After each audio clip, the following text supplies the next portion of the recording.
In the Vosges mountains of France, late October 1944, German defenders thought they understood American infantry. They had a pattern for them. Hit them hard enough, cut enough men down, hold the high ground, wait for the attack to lose its shape. But then this unit came through the trees. Not once, again and again. A machine gun would open up. Men would drop into the mud. The farce would go quiet for a few seconds. Then another group would rise from the same wet ground and keep climbing toward the same ridge. To the Germans, it looked wrong. Not because the Americans were fearless. Fear was everywhere. It was in the fog, in the artillery, in the smell of torn pine, in the men crawling forward with frozen hands and empty stomachs. What looked wrong was that these soldiers did not behave like men waiting for permission to belong. They already knew what America thought of them, and somehow that made them harder to stop. The unit was the 442nd Regimental Combat Team. Most of them were Japanese Americans. Many had parents, brothers, sisters, wives, or grandparents still locked behind barbed wire in American incarceration camps while they were fighting in American uniforms. They were told their loyalty was questionable. Then they were sent to prove it in the mountains of Europe. And by the time German soldiers met them in the Vosges, they were not just facing another American regiment.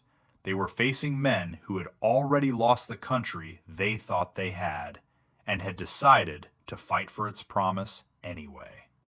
To understand why that mattered, you have to start before the forest, before the mud, before the rescue mission that nearly destroyed the regiment. You have to start with an American contradiction so severe that it should have broken the men caught inside it. After Pearl Harbor, fear moved through the United States faster than evidence.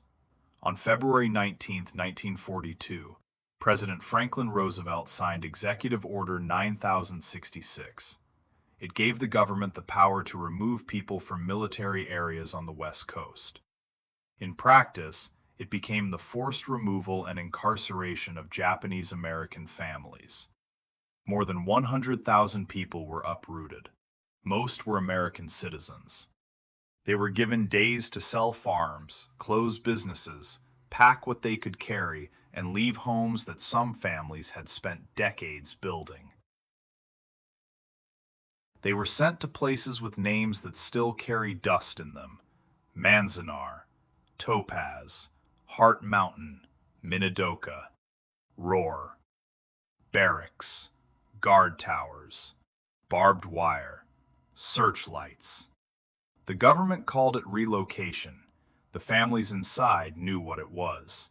And from inside that reality, the United States asked for volunteers. Not for a comfortable assignment, not for a symbolic parade unit, for combat. A segregated fighting unit made up of Japanese American soldiers. The men who answered came from two different Americas. From Hawaii, where Japanese Americans had faced prejudice, but not mass incarceration on the same scale, thousands volunteered. From the mainland camps, young men walked past the fences, holding their own families, and signed papers to fight for the country that had put those fences there. Then they were sent to Camp Shelby, Mississippi. That was another kind of lesson. Men the government had labeled a security risk were handed rifles and trained for war. Men whose families were behind wire were taught to march under the flag. And in the segregated South, many of them saw Jim Crow up close for the first time. The contradiction was almost too large to carry. But the men of the 442nd carried it anyway. They gave themselves a motto from Hawaiian Pidgin: "Go for broke."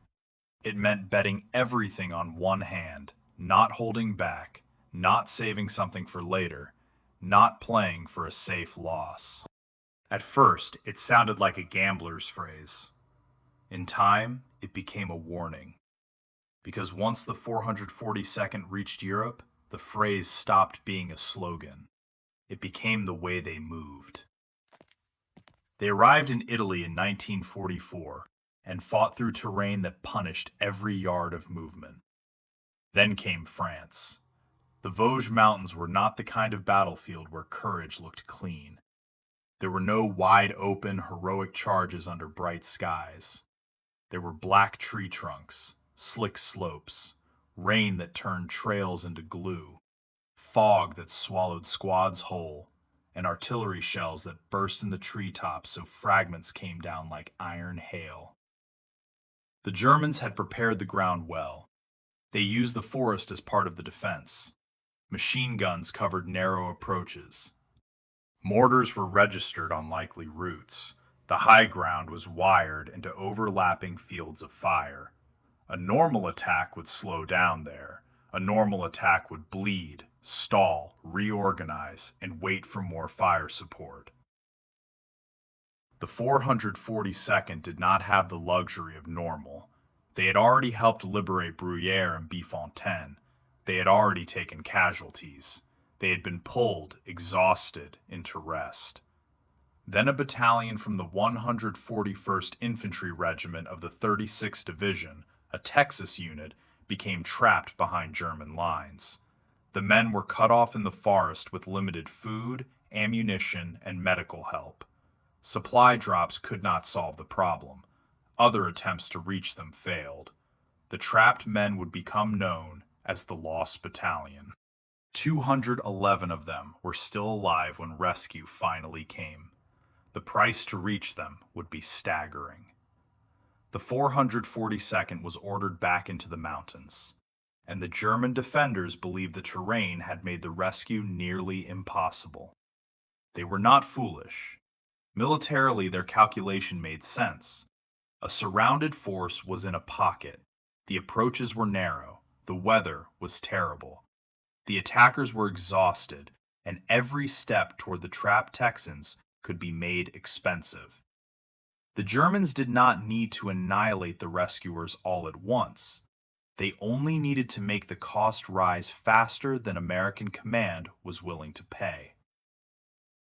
But that calculation depended on one assumption, that at some point, the 442nd would decide the price was too high. On October 26, 1944, the push began. The forest became a battlefield of yards, not miles. Squads crawled from tree to tree. Men fired at muzzle flashes they could barely see. Wounded soldiers were dragged downhill through mud while the attack kept moving uphill without them. The men of the 442nd were not superhuman. That is the point that matters. They got cold. They got afraid. They got angry. They watched friends disappear into the ground. But the mission had entered the regiment like a promise. There were Americans trapped ahead, and the men sent to save them were Americans whose own country had not yet fully admitted they were Americans. That made the rescue more than a military order. It became a test of the lie told about them.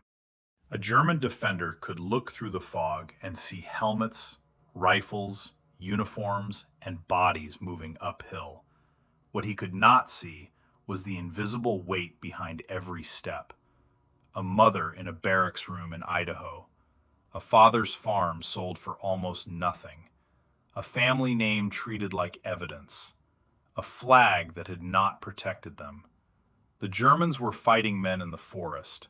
The 442nd was fighting the forest, the Germans, and the accusation waiting for them back home. That is why the normal math failed. On one ridge near Biffontaine, Private Barney Hajiro became part of the reason the story is still told. Hajiro was from Hawaii. He was not built by legend. He was a working man's son, trained like the rest, frightened like the rest. On October 29th, during the fight toward the Lost Battalion, his unit was facing hidden machine gun positions on a slope the men would remember as Suicide Hill. The fire stopped the advance. Hajiro moved forward under it.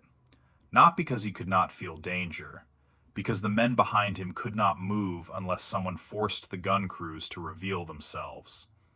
He advanced ahead of his comrades, drawing fire, spotting camouflage positions, and attacking them. By the time the action was over, he had helped break open ground that men before him had been dying to cross. He would later receive the Medal of Honor, but the official language can only do so much. It can say he displayed conspicuous gallantry. It can say he acted above and beyond the call of duty. It can list the date, the unit, the location.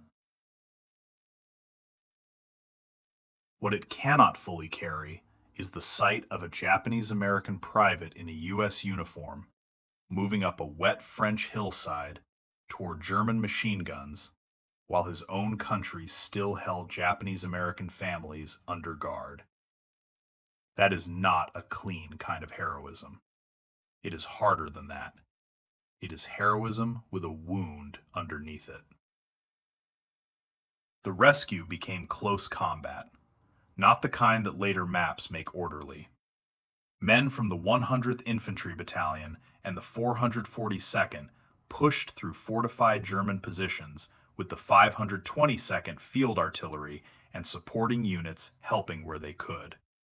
But the final distance had to be paid for by infantry, by men in wet wool, men with rifles, men whose officers and non-commissioned officers were being hit so fast that small units kept reorganizing around whoever was still standing. Companies were reduced to shadows of themselves. Some groups came out of the fight with only a handful of unhurt men. The numbers are difficult to say cleanly because they do not sound real. Hundreds of casualties to rescue 211 men. That is the sentence. But a sentence is too smooth. It does not show the stretcher teams. It does not show a soldier trying to warm his fingers enough to work a trigger. It does not show the man who keeps crawling because the voice ahead of him sounds American. It does not show the empty space in a company where a friend had been the morning before. The Germans had tried to make every yard expensive. The 442nd paid and kept going. On October 30th, after days of fighting, the rescue finally broke through. Japanese-American soldiers reached the men of the Lost Battalion. For the Texans, the sight must have been almost impossible to process. The men who had come through the forest were exhausted, mud-covered, and depleted. But they had come, not around the war, through it. The trapped men had survived, the rescuers had been nearly gutted, and the full cost did not become visible until after the shooting stopped. There is a story often told about the review that followed. Major General John Dahlquist expected to see the regiment assembled. Instead, the formation in front of him was painfully small. The gap said more than any speech could. So many of the men were not absent by choice. They were wounded. They were dead. They were still on the hills. That image is the part no medal count can soften. A commander looking for a regiment and seeing what the mission had taken out of it. After the war, the record became almost impossible to ignore. The 100th Infantry Battalion and 442nd Regimental Combat Team became the most decorated American unit for its size and length of service. 21 Medals of Honor, thousands of Purple Hearts, thousands of Bronze Stars, hundreds of Silver Stars, presidential unit citations, and in 2010, the unit, along with the Military Intelligence Service, received the Congressional Gold Medal. But recognition did not arrive all at once. Many of the highest awards came decades late, after a review concluded that discrimination had affected wartime recommendations.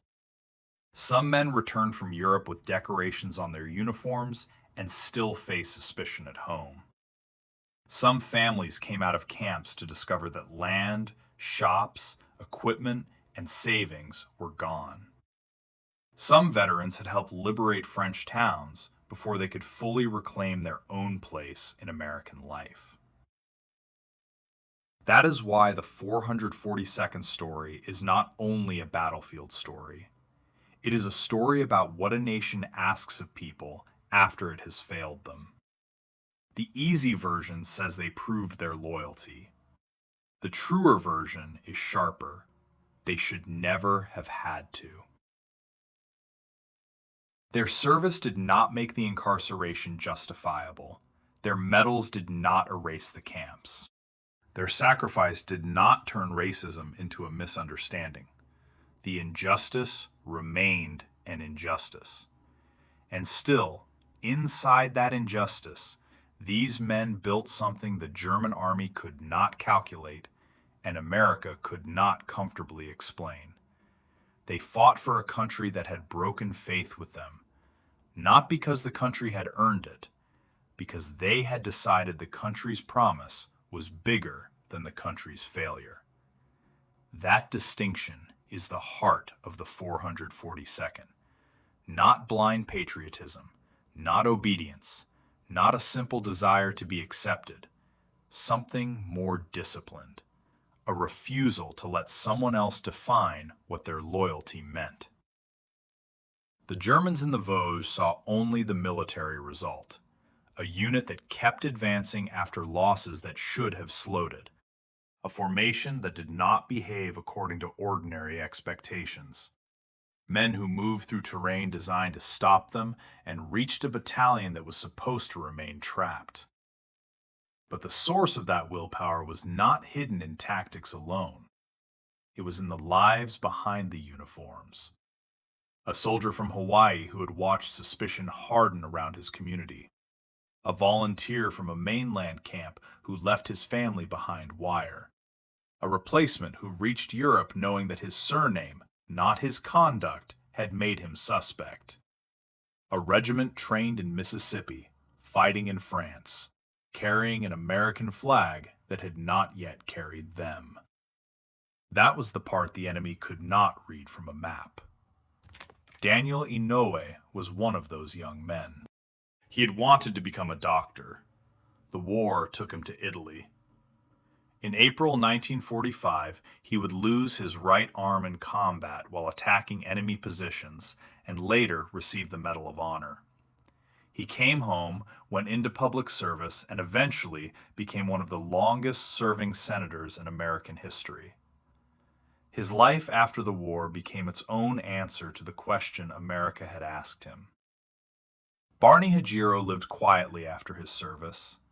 His Medal of Honor was not presented until 2000. By then, he was an old man. The country had taken more than half a century to name what he had done correctly. That delay matters, because the 442nd did not become great because America treated them fairly. They became great while America was not treating them fairly. And that is why the story still cuts. It does not let anyone hide inside simple pride. It demands pride and shame at the same time. Pride in the men. Shame at what they had to overcome before they even reached the battlefield. The Civil Liberties Act, the formal apology and redress for Japanese American incarceration, would not come until 1988. 43 years after World War II ended, long after the Vosges, long after the Lost Battalion, long after the men of the 442nd had already answered a question their country should never have asked.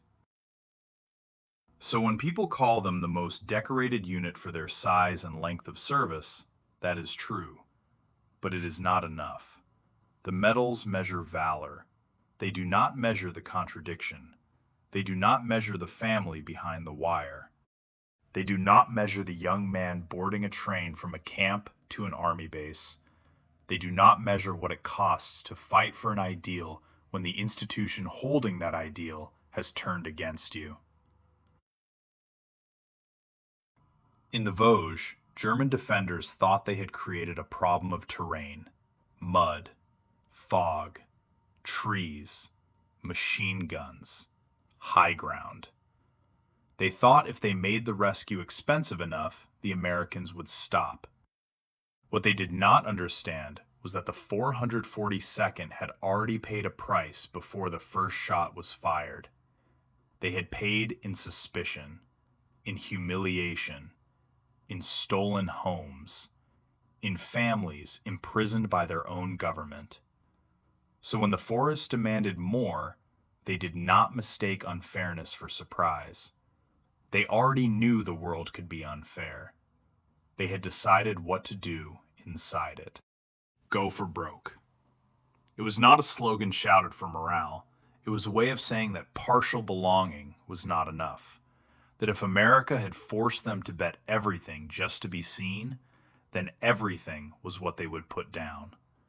Not for the government that failed them, not for the prejudice waiting at home, but for the men beside them, for the families watching from behind wire, for the country that existed in the gap between what America was and what America claimed to be.